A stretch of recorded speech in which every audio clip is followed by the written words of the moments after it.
Hey, I don't mean to be like an ass or anything, but have you bathed recently? I just know that you kind of been holed up in here for a while.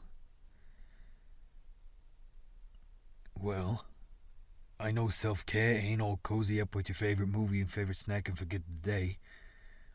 Sure, that mentality is nice sometimes, but like, that ain't really that realistic. Because it's not always after a bad day that you feel terrible. Sometimes there's no explanation to it. You just feel like you can't do anything, or that the anything that you could be doing just isn't worth it. You think, what's the point? I mean, self care can be those frivolous things where after a big hard day you just can't deal and you want one of two things to make you happy for a while. But sometimes it's just basic human care, like taking a shower or brushing your teeth or eating something. Things that keep this conglomeration of meat and water functioning.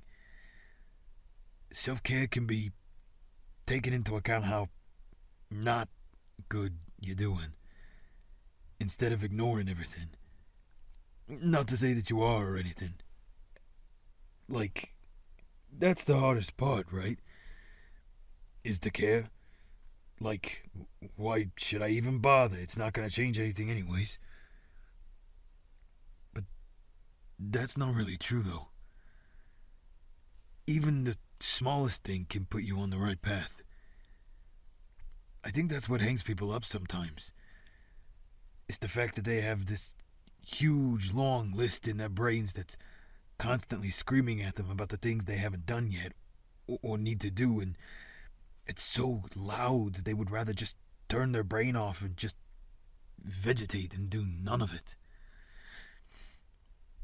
I think one of the easiest self-care things is brushing your teeth. Like, if you can take care of one thing that's easy and real beneficial, it's your teeth. Sure, if you don't shower or like change your clothes, yeah, you stink and you feel kind of worse, but your teeth are expensive fuckers, so taking 2 minutes or even just a cursory brush can be enough. Little things, little steps. Kind of like make it your mission to start doing one small thing every day. Like brushing your teeth, or at least putting on clean underwear. Then once you start to feel better, you can add to your list. Like, okay, I brush my teeth every day this week. Now I can see if I can drink at least 3 glasses of water today. And then move from there. I know that that might seem like an extreme circumstance, and not all people's depression or whatever causes the lack of care, but that technique, that idea of doing things one day at a time, is helpful no matter what your mental state is.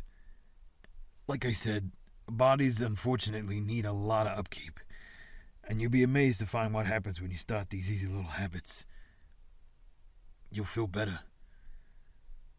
And if there ever comes a point when you feel like you're spiraled into an abyss and you can't get out, or you don't want to get out, you kind of know where to start.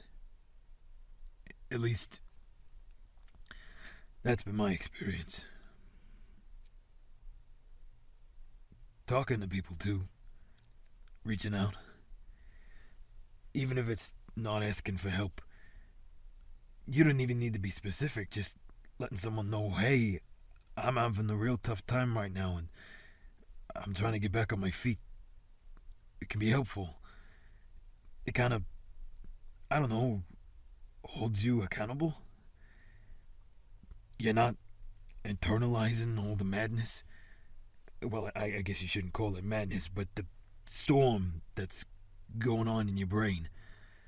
It puts you on people's radar and it makes you feel not quite as alone.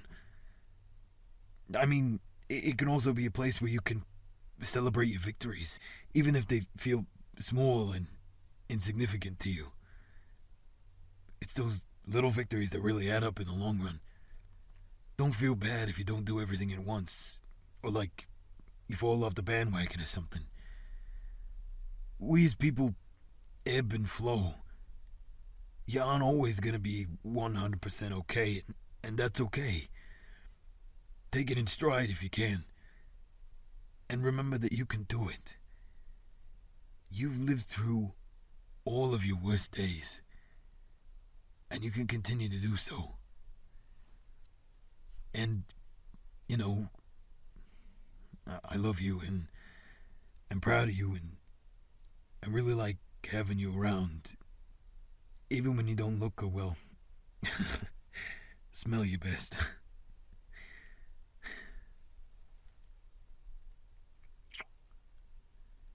I love you, sweet pea.